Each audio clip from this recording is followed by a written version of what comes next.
ठाकरेंच्या शिवसेनेमध्ये 2 मर्सिडीज दिल्या की एक पद मिळायचं असा खळबळजनक आरोप शिवसेना शिंदे गटाच्या नेत्या डॉक्टर नीलम गोऱ्हे यांनी केलाय आणि त्यांच्या या आरोपांनंतर पुण्यामध्ये ठाकरेंच्या सेनेच्या महिला पदाधिकारी आक्रमक झाल्या।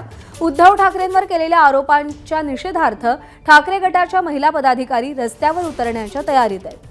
आज पुण्यातील महिला पदाधिकाऱ्यांची मातोश्रीवर दुपारी 12 वाजता तातडीची बैठक बोलावण्यात आली आहे। रश्मी ठाकरेंच्या उपस्थितीत पुणे महिला आघाडीची मातोश्रीवर बैठक होईल। आजच्या बैठकीनंतर आंदोलनाची दिशा देखील ठरणार आहे।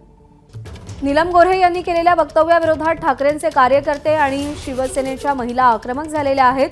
पुण्यामध्ये आज आंदोलन केलं जाणार आहे आणि त्या पार्श्वभूमीवर आज दुपारी 12 वाजता महिला पदाधिकाऱ्यांची रश्मी ठाकरे यांच्यासोबत बैठक होणार आहे।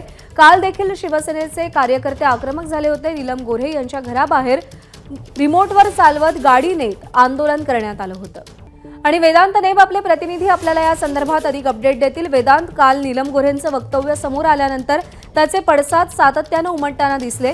पुढची आंदोलनाची रणनीती कशी असेल, आज काय घडामोडी घडतील?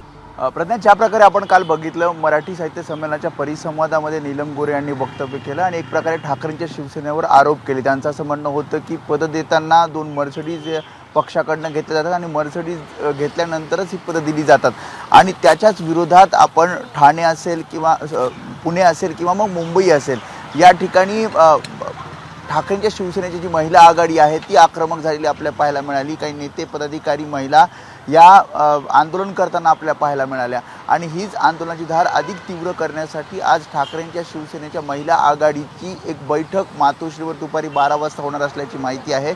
रश्मी ठाकरे या बैठकीत सर्व महिला पदाधिकाऱ्यांना मार्गदर्शन करतील असं सुद्धा सांगण्यात येत आहे। ज्या प्रकारे नीलम गोऱ्हे यांनी आरोप केले ते आरोप त्यांनी सिद्ध करून दाखवावेत अशी मागणी कालही नेत्यांकडनं, त्यासोबतच महिला जे पदाधिकारी आहेत किंवा महिला नेते आहेत त्यांच्याकडनं करण्यात आली आणि आज सुद्धा एक आंदोलनाची दिशा ठरवण्यासाठी किंवा हे आंदोलन तीव्र करण्यासाठी दुपारी 12 वाजता ही बैठक घेतली जाणार आहे आणि पुढची दिशा ठरवली जाणार आहे।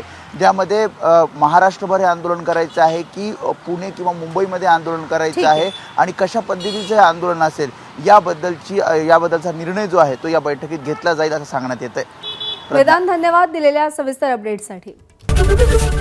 एबीपी माझा, उघडा डोळे बघा नीट।